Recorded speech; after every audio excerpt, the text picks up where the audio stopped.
என்னடா இப்படி சத்தம் போட்டுட்டு இருக்கீங்களேன்னு நமக்கு வந்து டென்ஷன் ஆக்குற அளவுக்கு கத்துவாங்கங்க இவங்க. இவங்க பேரு பார்த்தீங்கன்னா, கொன்னவாய் குருவின்னு சொல்லுவோம் எங்க ஊர்ல.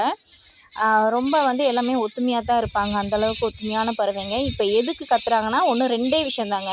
ஒண்ணு இவங்க குருவில யாரோ ஒருத்தருக்கு அடிபட்டுருக்கும். நான் போய் பார்த்தேன் அந்த இடத்துல எந்த குருவியும் எதுவும் இல்ல.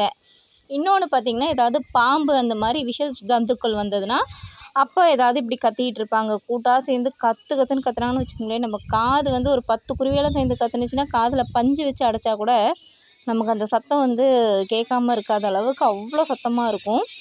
ஆ என் குழந்தைங்க அதான் சொல்லுவாங்க, "நாங்க சண்டை கட்டிட்டு இருந்தாவே உங்களுக்கு நீங்க எங்கள திட்டுவீங்கல்ல, இப்ப இவங்க சத்தத்த எங்க சத்தம் விட அதிகமா இருக்கு பாருங்களேன்" அப்படின்னு சொல்லிட்டு என்னை கிண்டல் பண்ணுவாங்க. "வீட்ல அமைதியா இருங்க, சத்தம் போடாதீங்க, சண்டை கட்டாதீங்கன்னு" சொல்லும்போது.